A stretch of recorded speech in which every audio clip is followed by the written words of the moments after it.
Unidade 3, o segundo discurso de Elifaz. No capítulo 15, Elifaz acusa Jó de ser um homem impiedoso, que falta com reverência e respeito ao Senhor. Uma das partes mais impiedosas de todo o diálogo se encontra no versículo 11. Elifaz culpa Jó de ter desafiado Deus. E se continuasse desse jeito, não escaparia das trevas. Com isso, classifica o patriarca com os perversos da terra. Jó replica com palavras bastante adequadas. Todos vós sois consoladores molestos, capítulo 16, verso 2. São todos consoladores miseráveis que continuam jogando lenha no meu holocausto de sofrimento, ao invés de tentarem me ajudar a achar a justa resposta à minha angústia. Mas Deus é o meu advogado, Jó 16, verso 19. Ele há de me defender, sei que a minha esperança está se esgotando. Jó 17, 15 e 16. Mas a minha fé no Altíssimo persiste e ele irá me justificar. Jó continua a protestar a sua inocência. Bildade e Jó, capítulos 18 e 19. No capítulo 18, Bildade classifica Jó com os ímpios. Diante de tudo isso, Jó, sem encontrar qualquer consolo do lado humano, exclama com forte convicção e com uma fé poderosa: porque eu sei que o meu Redentor vive e que por fim se levantará sobre a terra. Jó 19, 25. Jó 19, 23 a 27 é o ponto mais alto da tribulação do patriarca. Nele encontramos o seu grito de vitória, o seu brado triunfal. Encontramos um homem no monturo da sua cidade, alvo da incompreensão, difamado por amigos sem compaixão, e que diante disso ainda declara: o meu Redentor vive, e acrescenta: vê-lo-ei por mim mesmo. Jó sente a sua esperança renovada em Deus.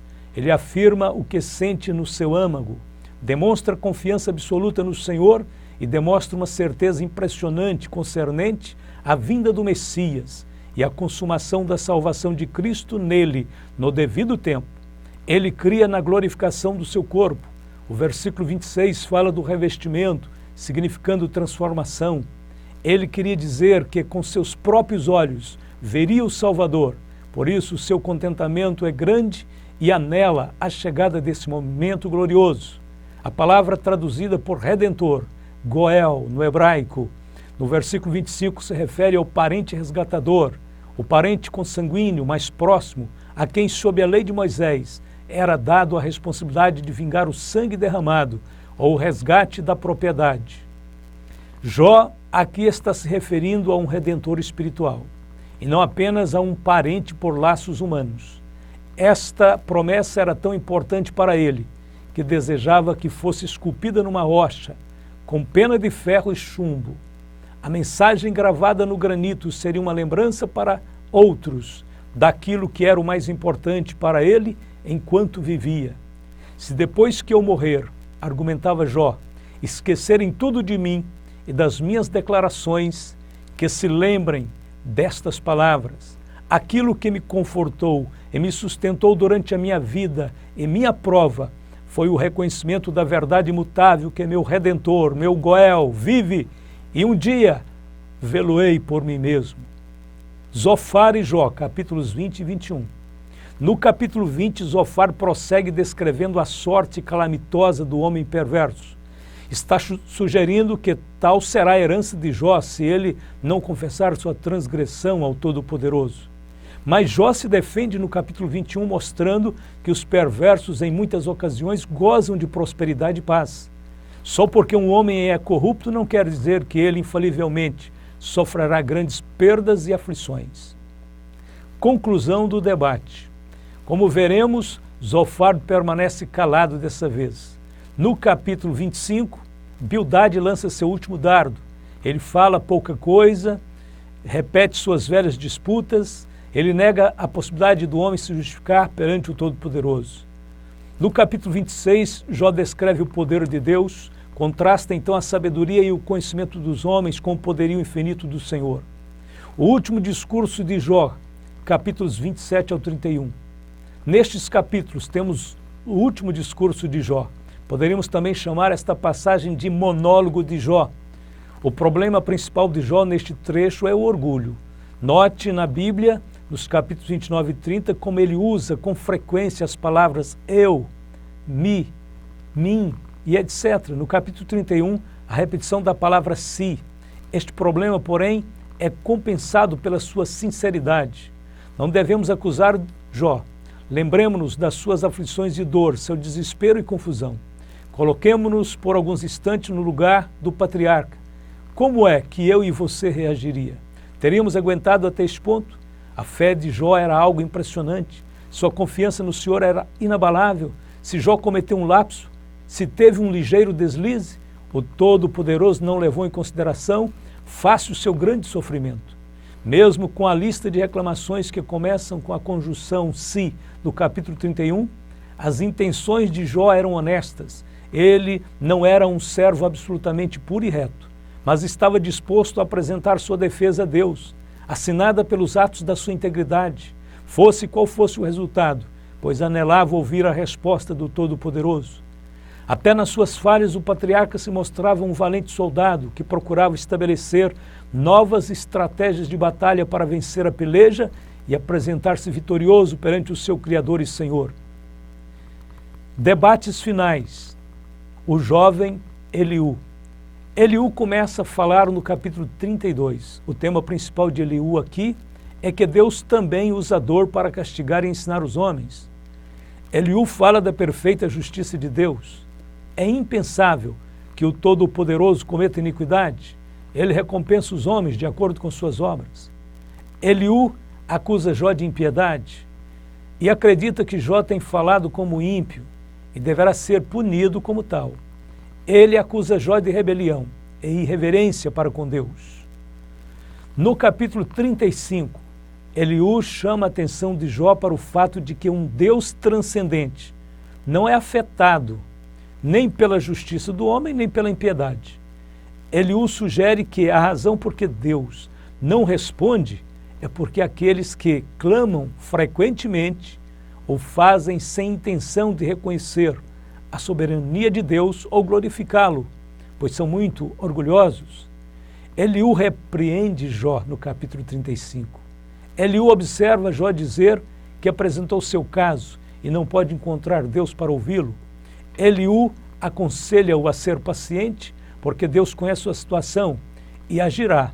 Eliú afirma que Jó entregou-se à conversa vã e tola, porque Deus não agiu rapidamente. Enquanto os outros amigos de Jó o acusavam de estar sofrendo por causa do pecado na sua vida, Eliú entende que Jó estava sob disciplina, mas o seu sofrimento estava causando o seu pecado, e por isso o adverte a suportar a prova e não pecar. Deste modo ele se sairia bem. O quarto conselheiro termina seu discurso falando sobre a majestade de Deus. Ele mostra o domínio do Altíssimo na chuva, nas nuvens, no trovão, no relâmpago e sobre os animais. Dá uma descrição da onipotência de Jeová. O jovem conclui suas palavras dizendo que Deus não olha para os que são sábios aos seus próprios olhos. Deste modo, ele está dizendo que Jó exalta mais a sua própria sabedoria e conhecimento. Nisto, Eliú estava certo. O seu erro foi ter declarado isso com rudeza e ira. Eliú demonstra um conhecimento maior que seus antecessores, mas as suas declarações foram imprudentes, injustas e sem amor. E também a sua atitude enfurecida anula qualquer mérito dos seus conselhos a Jó.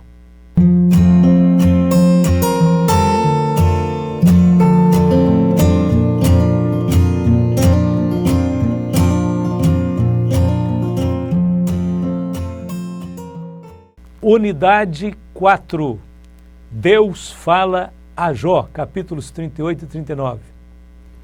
Depois disto, o Senhor respondeu a Jó de um redemoinho e disse: ao invés de oferecer respostas, o Senhor começa fazendo perguntas. Numa série de aproximadamente 60 perguntas, Deus está realmente dizendo: quem pode fazer todas estas coisas senão eu? Deus assim se revela a Jó. O primeiro desafio de Deus a Jó: onde estavas tu? Deus faz 32 interrogações somente no capítulo 38 e fala A fala do Senhor contém quase que só perguntas, as quais revelam a suprema grandeza do Altíssimo, demonstram a majestade e o poder da sua criação. Jeová está apresentando a Jó evidências e provas da sua divindade e de sua inteligência infinita. Sabes tu? No capítulo 39, Deus interroga Jó a respeito do reino animal. Uns 10 animais selvagens e aves são mencionados. Certamente o Senhor apresenta esta lição a Jó para mostrar-lhe que ele conhecia o comportamento e os instintos de cada um deles. Ele criara cada um com suas peculiaridades e finalidades. O Senhor cuidava desses animais da terra e do espaço. Ele também cuidará de Jó. Deus, sendo o Criador e sustentador de tudo, sabe exatamente o que cada um necessita, e muito especialmente o homem, obra-prima da sua criação. Deus continua falando com Jó, capítulo 40 e 41. O prosseguimento das palavras do Senhor indica que o patriarca ainda hesitava quanto aos propósitos do Altíssimo.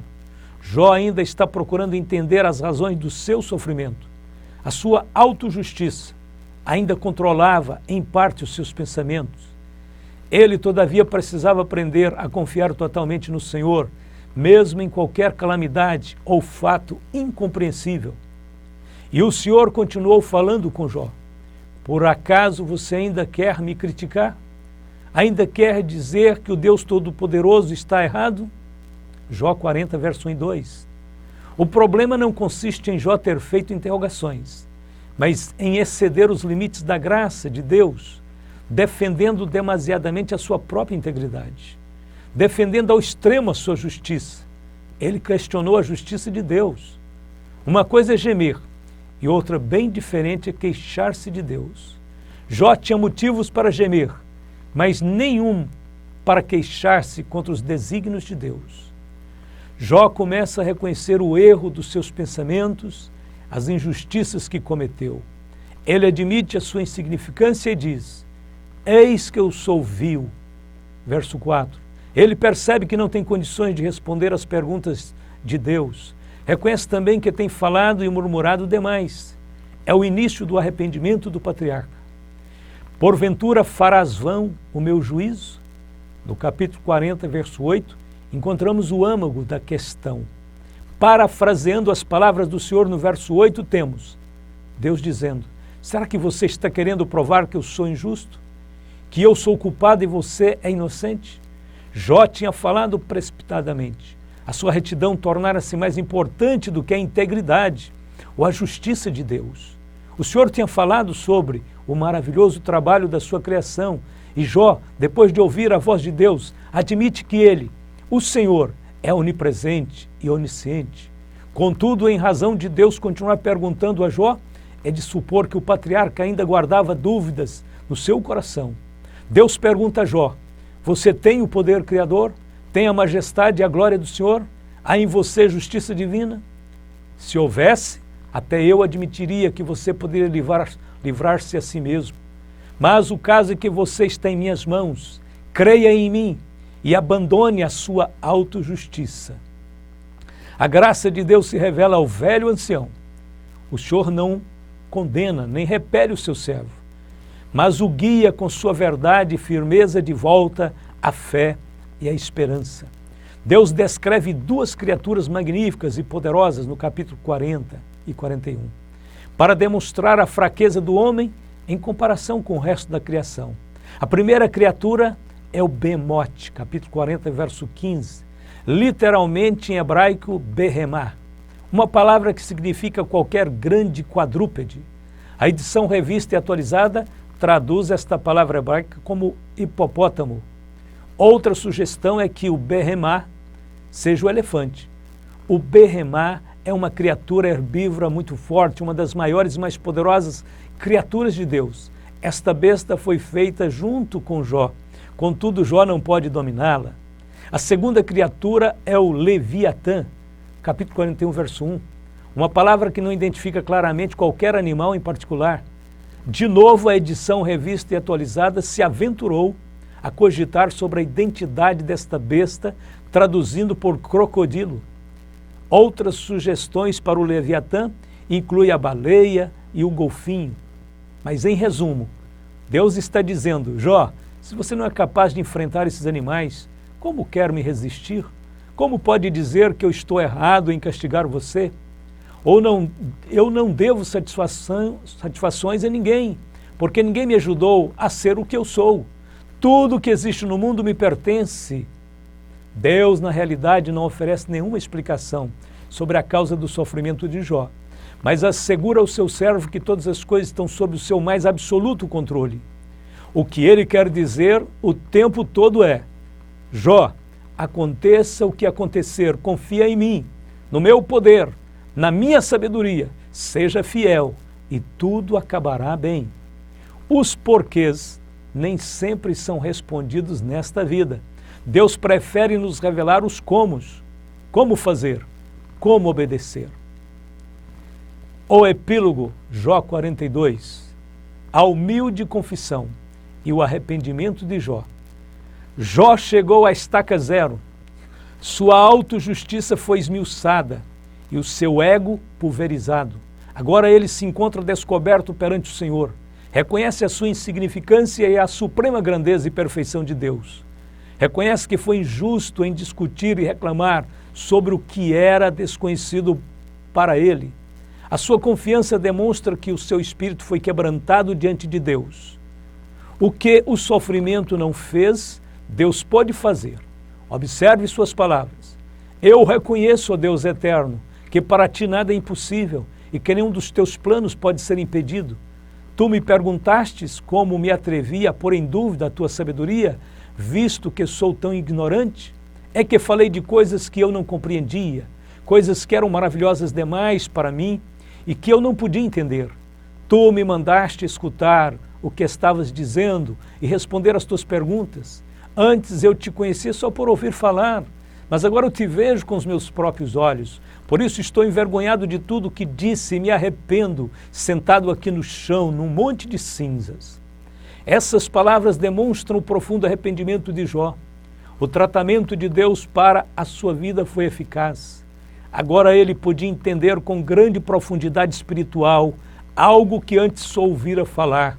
Sua percepção espiritual foi aguçada de tal maneira que, depois da provação, Jó seria um crente mais fiel e temente a Deus. A atitude de Jó demonstra claramente que quando os homens se arrependem diante do Senhor, há sempre resultado positivo. Deus é engrandecido e exaltado, e o penitente encontra abrigo nos braços do Senhor. Depois de ter falado com Jó, o Senhor se dirige aos seus amigos, dizendo-lhes que eles tinham declarado coisas erradas sobre ele e que o patriarca tinha proclamado que era reto. Deus ficou irado e exigiu sacrifícios. Depois de oferecer o holocausto e de Jó ter orado por eles, o Senhor os perdoou. A restauração de Jó. A Bíblia diz que Jó foi restaurado, recebendo de volta a sua família, seus bens em dobro. Não sabemos o que aconteceu à mulher de Jó e a Eliú. As Escrituras silenciam sobre ambos. Jó teve o prazer de ter uma segunda família com filhos sadios e lindas filhas. Ele viveu assim feliz e pôde contemplar seus netos e bisnetos.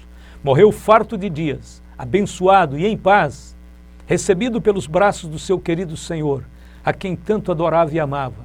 Jó tornou-se um exemplo para cada um de nós. Ele se superou a sua crise tão esmagadora. Nós também podemos suportar o sofrimento, a dor, as mágoas, para a honra e glória do nosso Deus e para o nosso amadurecimento e crescimento espiritual.